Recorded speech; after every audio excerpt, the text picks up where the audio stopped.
친애하는 친구 여러분, 이 이야기를 시작하기 전에 어느 도시에서 보고 계신지 댓글로 알려주세요. 제 이야기가 얼마나 멀리 퍼지는지 알고 싶습니다.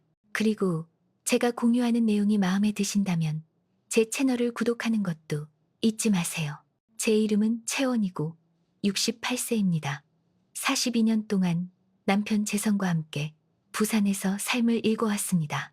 그에 대해, 우리 가족에 대해, 우리를 하나로 묶어준 사랑에 대해 모든 것을 안다고 생각했습니다. 하지만 그가 죽은 날, 제가 알고 있다고 믿었던 모든 것이 장마철 비 아래 카드로 만든 성처럼 무너져 내렸습니다. 유언장 낭독은 해운대구에 있는 박 변호사 사무실에서 있었습니다. 11월의 우중충한 날이었고 창문 밖으로는 바다의 파도가 해변을 때리는 모습이 보였습니다. 제 딸 수진이 제 옆에 앉아 있었는데 제가 사준 기억이 없는 현대적인 검은 한복을 입고 있었습니다. 그녀의 자세는 경직되어 있었습니다. 마치 해동용궁사 절의 석상처럼요. 좋습니다. 박 변호사가 금태 안경을 고쳤으며 시작했습니다. 김재성 씨의 마지막 유언을 낭독하겠습니다. 제 심장은 너무 세게 뛰어서 방 안의 모든 사람들이 들을 수 있을 것 같았습니다. 주름진 제 손은 무릎 위에서 떨리고 있었습니다. 사랑하는 아내 채원에게 변호사가 읽었고 저는 의자에서 몸을 세웠습니다. 이 열쇠와 지리산 산속에 한 장소 좌표를 남깁니다. 그게 전부입니다. 변호사는 책상 위로 작은 녹슨 열쇠를 밀어냈습니다. 제 새끼손가락만한 크기였습니다. 인사동 골동품 시장에서 찾을 수 있을 법한 아주 오래된 것처럼 보였습니다. 사랑하는 딸 수진에게. 그가 계속했습니다. 강남구에 있는 20억 원 가치의 아파트, 80억 원이 들어있는 모든 은행 계좌, 인삼 수입 사업, 그리고 제가 보유한 삼성 주식을 남깁니다. 세상이 멈췄습니다. 100억 원, 한강이 보이는 아름다운 아파트, 수십 년 동안 함께 일궈온 사업, 모든 것이 수진에게 갔습니다. 그리고 저에게는 녹슨 열쇠 하나와 아무데도 아닌 곳의 좌표. 분명 착오가 있을 겁니다. 저는 속삭였습니다. 제 목소리는 창밖 서울교통 소음 위로 거의 들리지 않았습니다. 68세의 나이에 평생의 희생 끝에 이것이 제가 받을 자격이 있는 전부란 말입니까? 수진이 제게로 몸을 돌렸고 그녀의 눈에서 제가 전에 본 적 없는 무언가를 봤습니다. 차갑고 계산적인 승리감. 착오가 아니에요, 엄마. 그녀는 엄마라는 한국어를 사용했지만 목소리에는 애정이 전혀 없었습니다. 아빠는 자신이 무엇을 하는지 정확히 알고 계셨어요. 그날 밤 35년 동안 제 집이었던 아파트에서 수지는 마침내 자신의 진짜 얼굴을 드러냈습니다. 엄마, 주거 문제에 대해 얘기할 게 있어요. 그녀가 말했습니다. 저는 수천 번 해왔던 것처럼 저녁으로 김치찌개를 준비하고 있었습니다. 무슨 문제? 저는 두부를 완벽한 정육면 채로 자르며 물었습니다. 예전만큼 확실하지 않은 손으로요. 이 아파트는 이제 제 거예요. 엄마가 자기만의 장소를 찾을 때가 됐다고 생각해요. 저는 도마 위에 칼을 떨어뜨렸습니다. 수진아, 여기는 30년 넘게 내 집이었어. 네가 돌잔치 때 첫 음식을 준비했던 곳이야. 매년 추석과 설날을 보냈던 곳이고. 나는 68살이야. 어디로 가라는 거니? 아빠는 이제 안 계세요. 그녀는 차갑게 말하며 비싼 소주 한 잔을 따랐습니다. 그리고 이제 이건 제 거예요. 엄마는 열쇠가 있잖아요. 아빠가 지리산에 남겨둔 게 뭐든 찾으러 가세요. 지리산은 여기서 5시간 거리야. 내 나이에 돈도 없는데. 그럼 저축을 시작하는 게 좋겠네요. 2주 드릴게요. 마치 야구 방망이로 맞은 것 같았습니다. 2주라니. 수진아, 나는 네 엄마야. 나이든 여자라고. 2주요. 그녀가 반복했고 그러고는 피를 얼게 하는 미소를 지으며 덧붙였습니다. 이걸 독립의 기회로 생각하세요. 엄마, 항상 산을 더 자주 방문하고 싶다고 하셨잖아요. 이제 세상 모든 시간이 있으시네요. 다음 며칠은 조용한 지옥이었습니다. 저는 이마트에서 구한 골판지 상자에 제 물건들을 싸기 시작했습니다.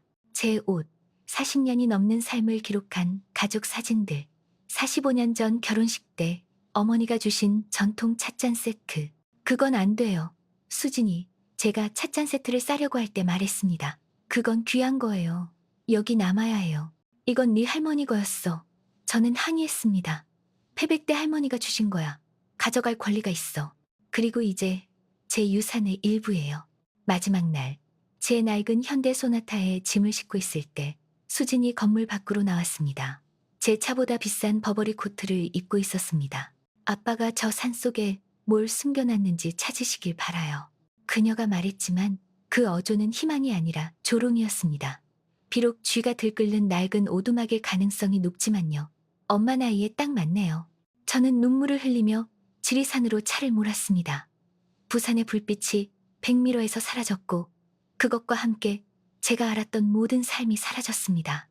가는 킬로미터마다 제가 세상에서 얼마나 외로운지 상기시켰습니다.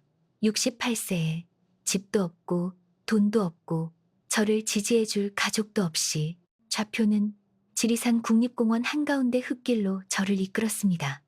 마침내 오두막을 찾았을 때는 거의 자정이었습니다. 그 건물은 낡았고 전통적인 한옥 스타일로 지어졌지만 분명히 수년간 방치되어 있었습니다.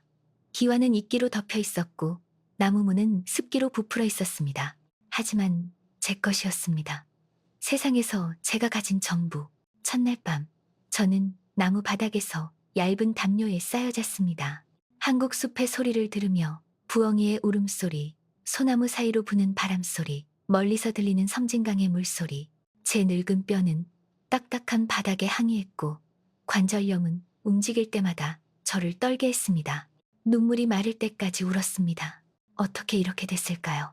수진을 키우기 위해 교사 경력을 희생한 여자. 12년 동안 매일 딸의 점심 도시락을 싼 여자. 수진이 서울대학교 입학시험 공부할 때 새벽 3시까지 깨어 기다렸던 여자.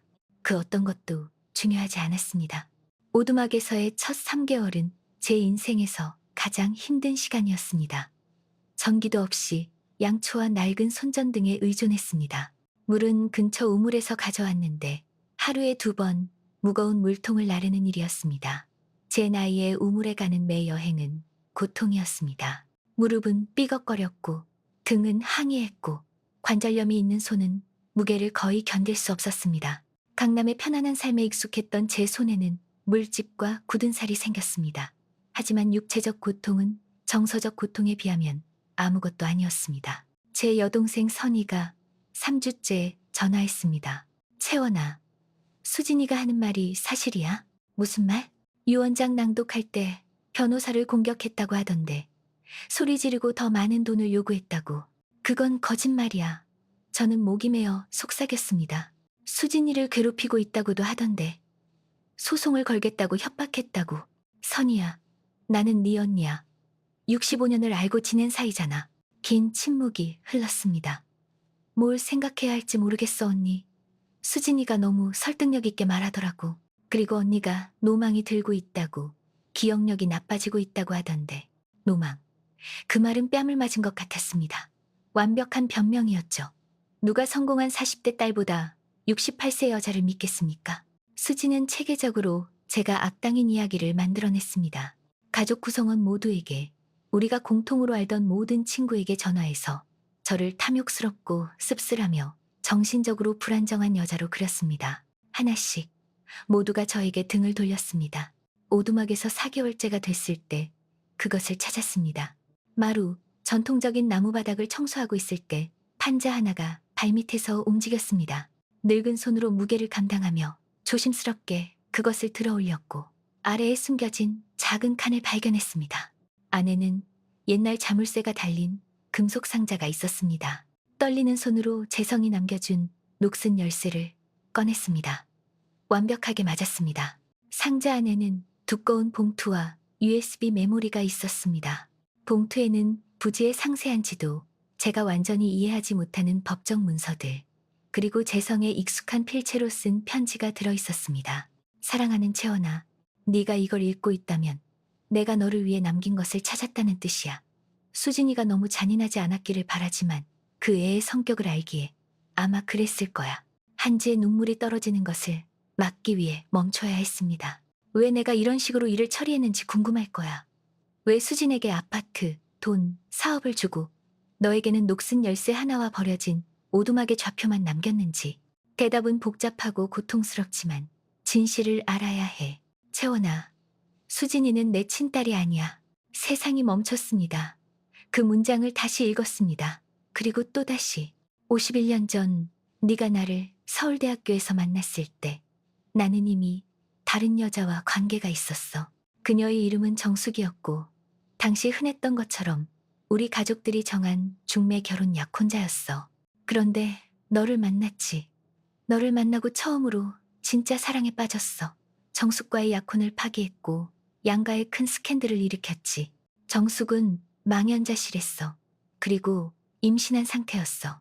우리가 결혼하고 1년 후에야 알게 됐어. 정숙이 생후 6개월 된 아기를 안고 부산 우리 집 문 앞에 나타났어. 수진이. 아이를 혼자 키울 수 없다고 했어. 가족이 결혼하지 않고 임신했다고. 그녀를 쫓아냈다고. 아이를 받아들여 달라고. 우리 아이처럼 키워달라고 애원했어. 채원아, 그때 진실을 말했어야 했어. 하지만 넌 겨우 24살이었어. 너무 어리고 순수했지. 내가 다른 여자를 임신시켰다는 걸 알면 널 잃을까봐 두려웠어. 그래서 거짓말을 했어. 수진이가 돌아가신 먼 친척의 딸이라고 우리가 입양하기로 했다고 말했지. 그리고 너는 너의 관대한 마음으로 질문 없이 받아들였어. 수진이를 내 친딸처럼 40년 동안 키웠어. 눈물이 너무 빨리 떨어져서 거의 읽을 수 없었습니다. 하지만 정숙은 진짜로 떠나지 않았어. 이 모든 세월 동안 수진이와 몰래 연락하고 지냈어. 그 애머리를 도구로 채웠지.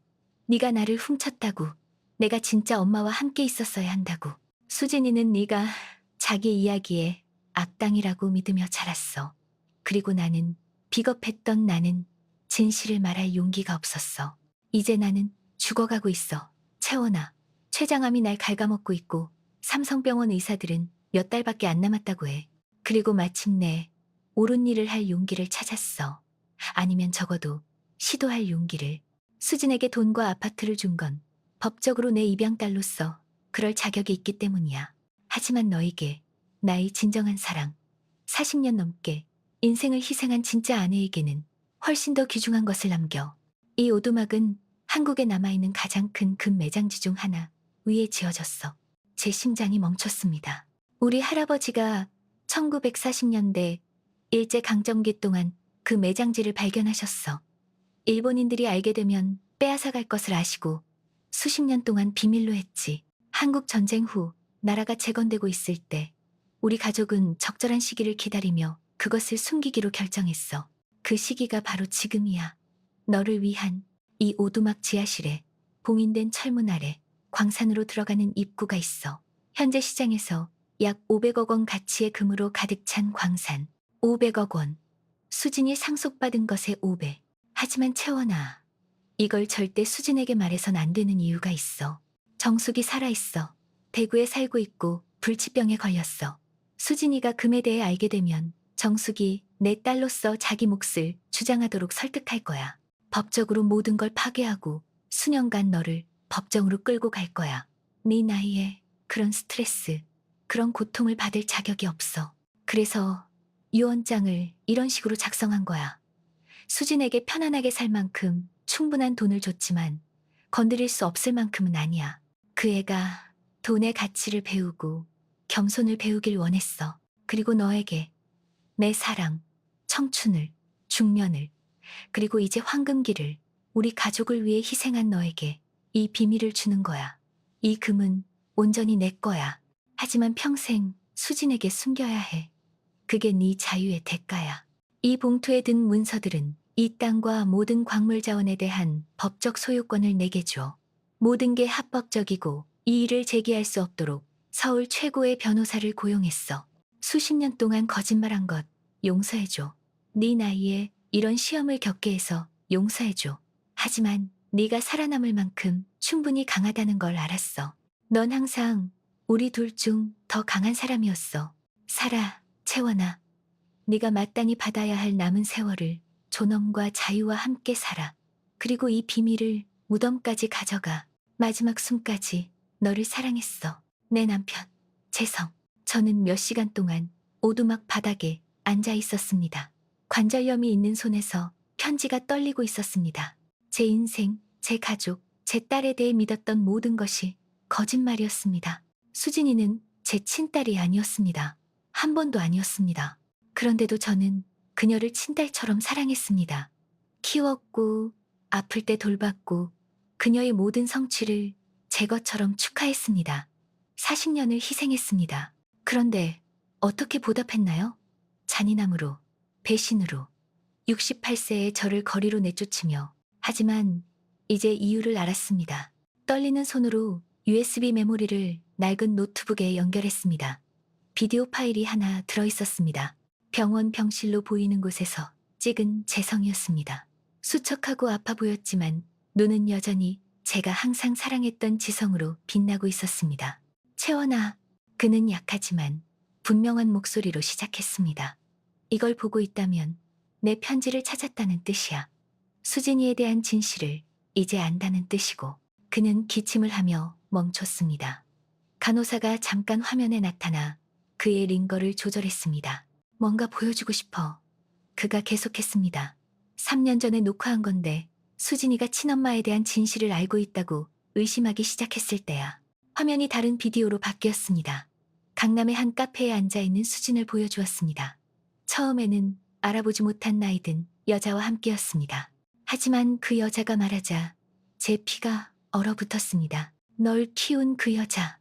여자가 말했습니다. 채원, 그녀가 네 인생을 훔쳤어. 내가 널 키웠어야 했어. 내가 네 아버지의 아내였어야 했고. 알아요, 엄마. 수진이 대답했고 세상이 다시 멈췄습니다. 엄마, 어머니. 수진이가 정숙을 엄마라고 불렀습니다. 언제쯤 그녀를 없앨 수 있을까요? 수진이가 독이 가득한 목소리로 물었습니다. 채원은 당신 거였어야 할 인생을 너무 오래 살았어요.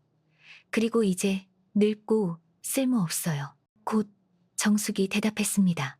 내 아버지가 아파 돌아가시면 유언장이 그녀를 아무것도 없는 상태로 남길 거야.